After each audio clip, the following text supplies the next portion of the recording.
चला। तो बातचीत का सिलसिला शुरू करते हैं। सबसे पहले कांग्रेस को।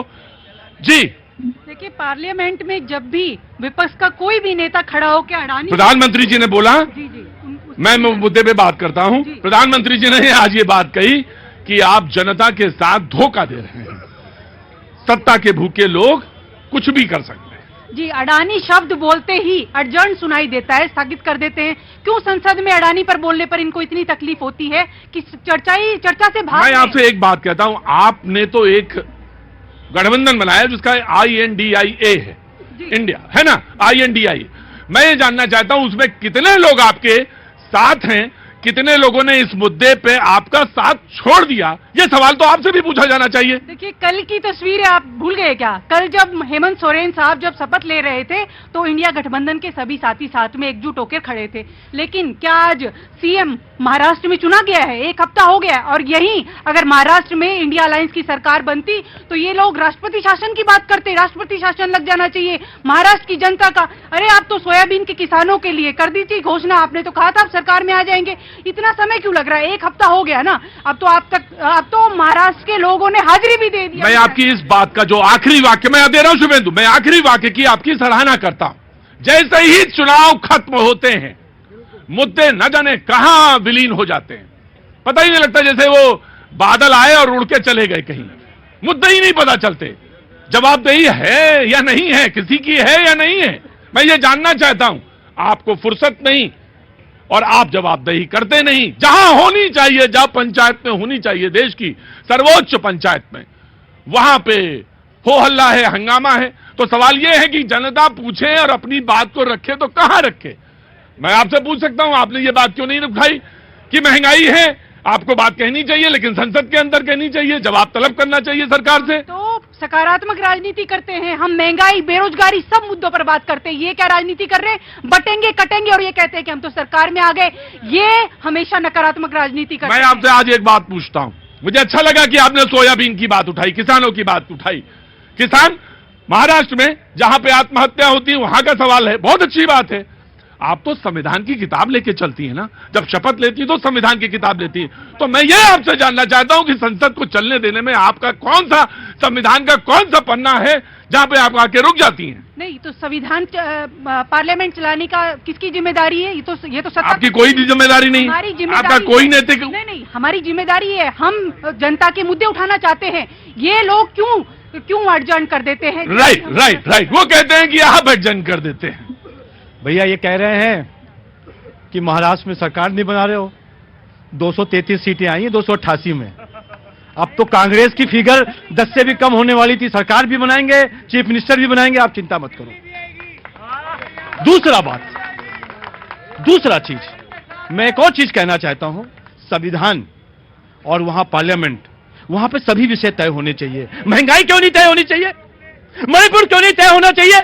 पर आप तो अडानी पे आके चुप हो जाते हो। सब विषय तय होने चाहिए, पर बैठना और तमीज से संविधान को चलाना, संसद में बैठना और चलाना आपका भी तो उतनी जिम्मेदारी है। आप सोचते हो कि हमारी जिम्मेदारी है और हम चिल्लाते रहेंगे, तो चिल्लाते रहोगे तो क्या होगा? एजेंड होगा। ये फंसा देंगे, पता नहीं, समझ में नहीं आ रहा। कहां से आना हुआ मैम आपका? मैं गुरुग्राम से आई हूँ। गुरुग्राम से आई हैं। बहुत बहुत स्वागत है आपका। शो में शरीक होइए, थोड़ा सा मन लगे तो बोलिएगा, फिर अपना मार्केटिंग वगैरह करिए, अपना काम तो करते ही रहिए। जी बिन्नू जी, समाजवादी पार्टी, जिम्मेदारी नहीं निभा रहे हैं आप। बिल्कुल। देखिए, एक चीज बड़ा अच्छा लगा शो में, जब शो का आगाज हुआ तो मर्यादा पुरुषोत्तम भगवान राम की चौपाई से आगाज हुआ, बहुत अच्छा लगा। हाय क्या बात है, समाजवादी पार्टी, मजा आ गया, आनंद आ गया। आगे सुन लें।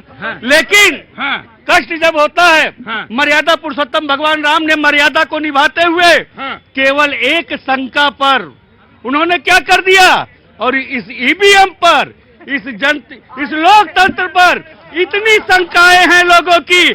माननीय प्रधानमंत्री जी जरा मुस्कुरा भी नहीं रहे हैं, कहते हैं कि EVM सही है, लोकतंत्र सही है। आप हमको एक चीज बताइएगा, अगर EVM सही है, अगर लोकतंत्र सही है, अगर आप संविधान की रक्षा करते हो सही मायने में, तो आप बताओ ना, महाराष्ट्र में जिस तरह से वोट पड़ा, आपका 5 बजे का वोट 5,45,000 होता है, 11:30 बजे रात में 1.5% वोट बढ़ जाता है। अगर वो ऐसा होता है तो चुनाव आयोग आकर के क्लियरिफिकेशन क्यों नहीं देता है? और कहते हो कि चुनाव निष्पक्ष हुआ है, जनादेश है ये जनादेश नहीं है। आप जनता के मत को लूट रहे हो और लुटे रहे हो। रुको, चुप रहो। बिन्नू जी हैं। बिन्नू जी पहले कक्षा 1 में आए होंगे, तभी हमारे साथ यूनिवर्सिटी में पढ़ने आए होंगे आप? नहीं पहले सीधे एमए में आ गए क्या? नहीं, जब 1 किया, 2 किया, 3 किया, 10 किया, 12 किया, फिर बीए में आए, फिर एमए में आए, ऐसा ही हुआ होगा ना? आगे बताइए। आगे का सवाल ये, हमने कहा कि शायद अब आपकी गाड़ी आगे जाती है या पीछे जाती है, तो आपको तो डिजिटल इंडिया पे विश्वास नहीं है लगता है। बिल्कुल विश्वास है, क्यों नहीं विश्वास है? अगर हमें संदेह है तो एक बार आओ ना मैदान में, हम जैसे कहते हैं लड़के दिखाओ, तब तो समझे। नहीं, हमें कोई दिक्कत नहीं है। हमें यह कहना है कि जब वायनाड में जीत हुई तो लड्डू खिलाया जा रहा था और नीचे लिखा था कि आप लड़े, हमें खुशी है। भाई तो वायनाड में वही सही है। 37 तुम्हारे चुन के लोकसभा में आ गए, वो भी सही है, वहां गलती नहीं है। वहां जनता ने जनादेश दिया है, वहां जनादेश है, तो कहो ना कि ये गलत है, वो सब गलत है। मैं ये बताना चाहता हूँ, ये मीडिया जो है वो गलत है। जो चौथा स्तंभ है, मीडिया पूरे उपचुनाव में पूरे उत्तर प्रदेश में टहला, जहां जहां विधानसभा का चुनाव हुआ है, और मीडिया ने अपने खुले आंखों से देखा है। लेकिन मीडिया कर क्या रहा है? राष्ट्रीय चैनल कई चैनलों पे भी चले हैं, सबने देखा है वहां पर किस तरह का तांडव हुआ है। मीडिया बोल पा रहा है क्या? मीडिया बोल पा रहा है? ना, मीडिया तो बहुत, मीडिया तो बैरिकेडिंग लगा करके वोट डालने से रोका गया था। मीडिया तो गूंगा है। सवाल का जवाब नहीं है कि 37 सांसद जीत के आए हैं इसी चुनाव में भी 5 महीना पहले। जनता जनाता है, मतों का आदर करते हैं, लेकिन भारतीय जनता पार्टी जनता आदर नहीं करती है। हमें जिताना है, सिर्फ हमें इन्हें जिताओ। अभी जिता दो चुनाव में तो सब सही है, अभी जिताओ तुरंत सही है जी। हम झारखंड में हार गए तो वहां ईवीएम ठीक था, और महाराष्ट्र में जीत गए तो वहां गलत था। आप यूपी में ज्यादा सीटें ले आए लोकसभा में तो सही था, हम अभी यूपी के 7 सीटें ले आए तो गलत हो गया। ये क्या कहानी है भैया? ये तो हमारे यूपी में कहा जाता है कि खिसियानी बिल्ली। राइट। हम जनता का सम्मान तभी करते हैं हाँ, जब जनता का जनादेश हमारे पक्ष में होता है, अदरवाइज नहीं करते। जनादेश को आज आप कहाँ लूट लिया गया? बीजेपी ने लूट। अरे भैया, अच्छा, लुटा हुआ जनादेश बड़ा अच्छा लग रहा है मुझे। 5 महीने पहले नहीं लूटा था, आज लूट लिया। आपके आज जो डिबेट का आगाज हुआ था रामधुन से हुआ था। रघुकुल रीत सदा चली आई, प्राण जाए पर वचन न जाई। वचन दिया था 370 हटेगी, हटा दिया।